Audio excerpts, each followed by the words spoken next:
नमस्कार। आइए सुनते हैं प्रेमचंद की लिखी कहानी अनिष्ट शंका। चांदनी रात, समीर के सुखद झोंके, सुरम्य उद्यान। कुंवर अमरनाथ अपनी विस्तीर्ण छत पर लेटे हुए मनोरमा से कह रहे थे, तुम घबराओ नहीं, मैं जल्द आऊँगा। मनोरमा ने उनकी ओर कातर नेत्रों से देखकर कहा, मुझे क्यों नहीं लेते चलते? अमरनाथ, तुम्हें वहाँ कष्ट होगा, मैं कभी यहाँ रहूँगा, कभी वहाँ, सारे दिन मारा मारा फिरूँगा।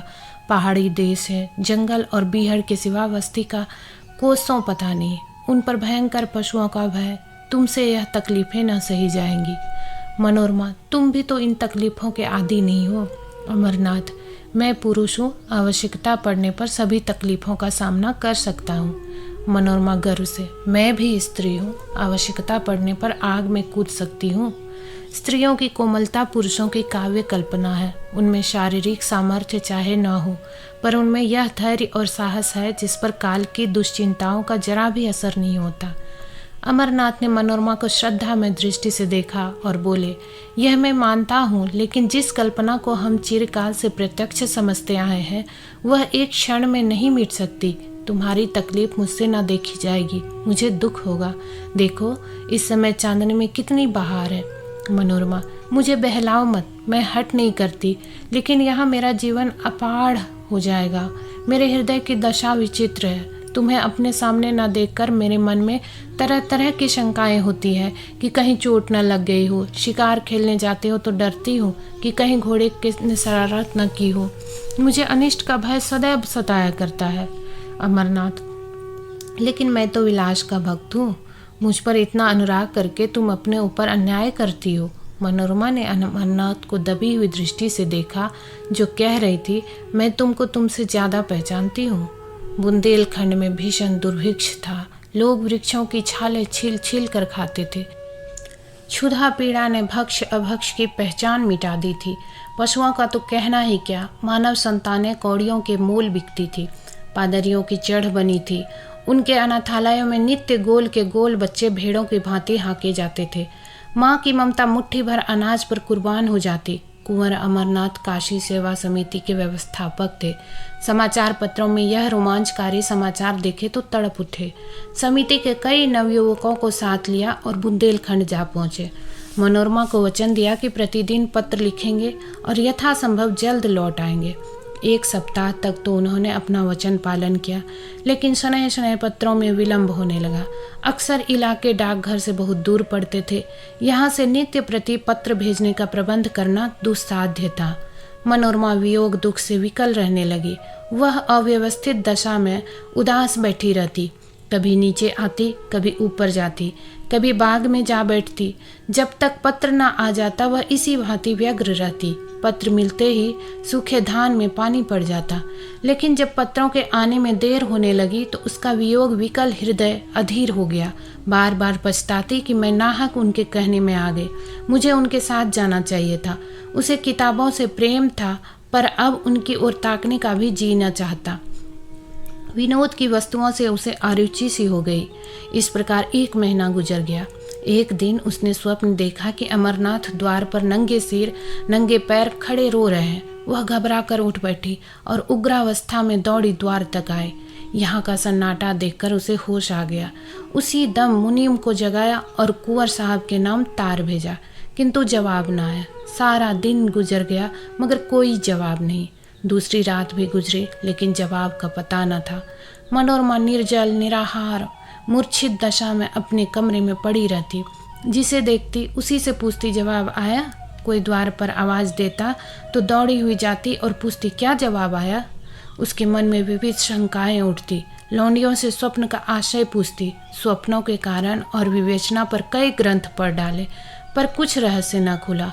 लौंडियाँ उसे दिलासा देने के लिए कहती, कुंवर जी कुशल से है। स्वप्न में किसी को नंगे पैर देखें तो समझो वह घोड़े पर सवार है, घबराने की कोई बात नहीं। लेकिन रमा को इस बात पे तस्कीन न होती। उसे तार के जवाब की रट लगी हुई थी। यहाँ तक कि 4 दिन गुजर गए। किसी मोहल्ले में मदारी का आ जाना बाल वृंद के लिए एक महत्व की बात है। उसके डमरू की आवाज़ में खोचे वाले की क्षुधावर्धक ध्वनि से भी अधिक आकर्षण होता है। इसी प्रकार मोहल्ले में किसी ज्योतिषी का आ जाना मार्के की बात है। एक क्षण में इसकी खबर घर घर फैल जाती है। सास अपनी बहू को लिए आ पहुँचती है, माता भाग्यहीन कन्या को लेकर आ जाती है। ज्योतिषी जी दुख सुख की अवस्था अनुसार वर्षा करने लगते हैं। उनकी भविष्यवाणियों में बड़ा गूढ़ रहस्य होता है। उनका भाग्य निर्माण भाग्य रेखाओं में से भी जटिल और दुर्ग्राह्य होता है। संभव है कि वर्तमान शिक्षा विधान ने ज्योतिष का आदर कुछ कम कर दिया हो, पर ज्योतिषी जी के महात्म्य में जरा भी कमी नहीं हुई। उनकी बातों पर चाहे किसी को विश्वास न हो, पर सुनना सभी चाहते हैं। उनके एक एक शब्दों में आशा और भय को उत्तेजित करने की शक्ति भरी रहती है। विशेषतः उसकी अमंगल सूचना तो वज्रपात के तुल्य है, घातक और दग्धकारी।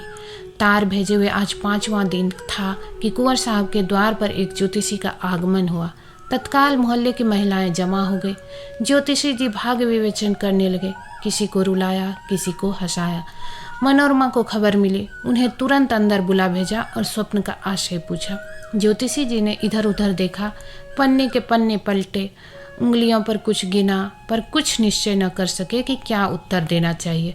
बोले, क्या सरकार ने यह स्वप्न देखा है? मनोरमा बोली, नहीं, मेरी एक सखी ने देखा है। मैं कहती हूँ यह अमंगल सूचक है, वह कहती है मंगलमय है। आप इसकी क्या विवेचना करते हैं? ज्योतिषी जी फिर बगले झांकने लगे। उन्हें अमरनाथ की यात्रा का हाल न मालूम था और न इतनी मोहलत ही मिली थी कि यहाँ आने के पूर्व वह अवस्था ज्ञान प्राप्त कर लेते जो अनुमान के साथ मिलकर जनता में ज्योतिष के नाम से प्रसिद्ध है। जो प्रश्न पूछा था उसका भी कुछ सूत्र सूचक उत्तर न मिला। निराश होकर मनोरमा के समर्थन में करने ही में अपना कल्याण देखा। बोले, सरकार जो कहती है वही सत्य है, यह स्वप्न अमंगल सूचक है। मनोरमा खड़ी सितार के तार की भांति थर थर कांपने लगी। ज्योतिषी जी ने उस अमंगल का उद्घाटन करते हुए कहा, उनके पति पर कोई महान संकट आने वाला है, उनका घर नाश हो जाएगा, वह देश विदेश मारे मारे फिरेंगे। मनोरमा ने दीवार का सहारा लेकर कहा, भगवान मेरी रक्षा करो, और मूर्छित होकर जमीन पर गिर पड़ी। ज्योतिषी जी अब चेते, समझ गए कि बड़ा धोखा खाया। आश्वासन देने लगे, आप कुछ चिंता न करें, मैं उस संकट का निवारण कर सकता हूँ। मुझे एक बकरा, कुछ लौंग और कच्चा धागा मंगा दे। जब कुंवर जी के यहाँ से कुशल समाचार आ जाए तो जो दक्षिणा चाहे दे दे। काम कठिन है, पर भगवान की दया से असाध्य नहीं है। सरकार देखे, मुझे बड़े बड़े हाकिमों ने सर्टिफिकेट दिए हैं। अभी डिप्टी साहब की कन्या बीमार थी, डॉक्टरों ने जवाब दे दिया था। मैंने यंत्र दिया, बैठे बैठे आंखें खुल गई। कल की बात है, सेठ चंदू लाल के यहाँ से रोकड़ की एक थैली उड़ गई थी, कुछ पता न चलता था। मैंने सगुन विचारा और बात की बात में चोर पकड़ लिया। उनके मुनीम का काम था थैली ज्यों की त्यों निकल आए। ज्योतिषी जी तो अपनी सिद्धियों की सराहना कर रहे थे और मनोरमा अचेत पड़ी हुई थी। अकस्मात वह उठ बैठी, मुनीम को बुलाकर कहा, यात्रा की तैयारी करो, मैं शाम की गाड़ी से बुंदेलखंड जाऊंगी। मनोरमा ने स्टेशन पर आकर अमरनाथ को तार दिया, मैं आ रही हूँ। उनके अंतिम पत्र से ज्ञात हुआ था कि वह कबरई में है। कबरई का टिकट लिया, लेकिन कई दिनों से जागरण कर रही थी। गाड़ी पर बैठते ही नींद आ गई और नींद आते ही अनिष्ट शंका ने एक भीषण स्वप्न का रूप धारण कर लिया। उसने देखा सामने एक अगम सागर है, उसमें एक टूटी हुई नौका हलकोरे खाती बहती जाती है। उस पर न कोई मल्लाह है, न पाल, न डाणे। तरंगे उसे कभी ऊपर ले जाती है, कभी नीचे। सहसा उस पर एक मनुष्य दृष्टिगोचर हुआ। यह अमरनाथ थे, नंगे सिर, नंगे पैर, आंखों से आंसू बहाते हुए। मनोरमा थर थर कांप रही थी। जान पड़ता था नौका अब डूबी और अब डूबी। उसने जोर से चीख मारी और जाग पड़ी। शरीर पसीने से तर था, छाती धड़क रही थी। वह तुरंत उठ बैठी, हाथ मुंह धोया और इसका इरादा किया, अब न सोऊंगी। हाँ, कितना भयावह दृश्य था। परमपिता, अब तुम्हारा ही भरोसा है, उनकी रक्षा करो।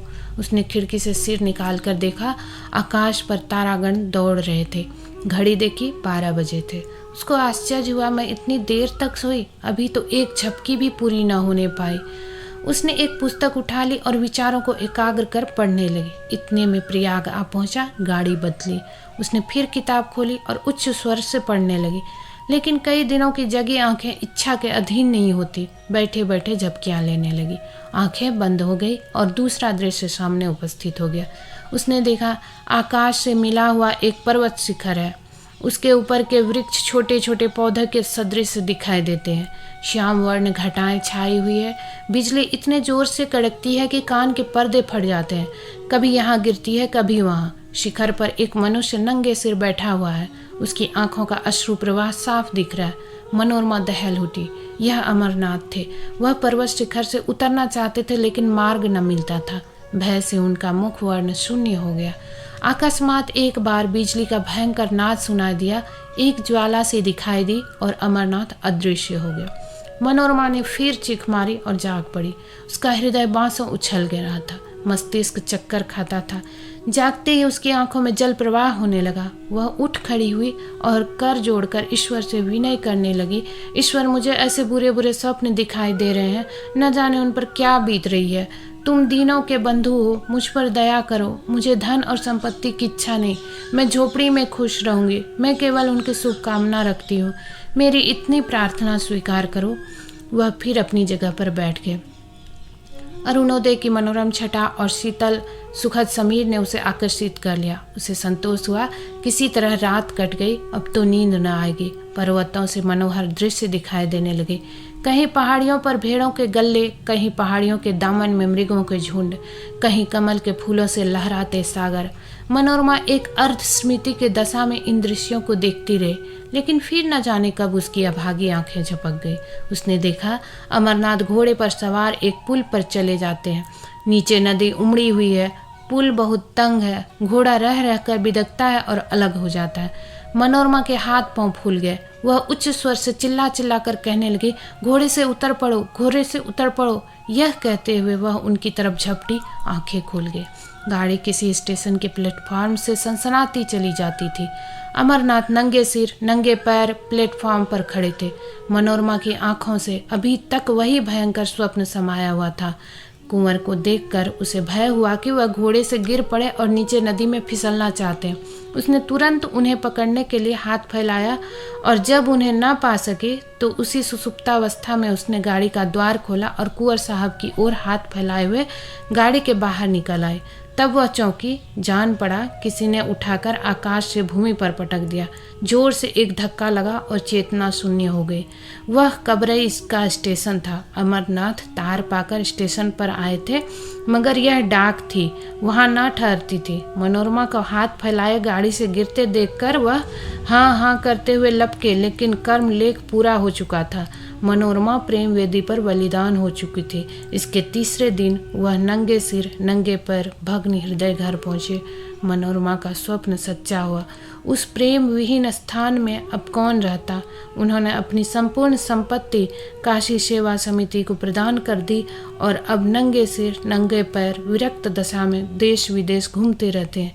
ज्योतिषी जी की विवेचना भी चरितार्थ हो गई। दोस्तों, आशा करती हूँ आपको ये कहानी अच्छी लगी होगी। ऐसी ही कहानी सुनने के लिए हमारे चैनल पर बने रहें। तब तक के लिए धन्यवाद।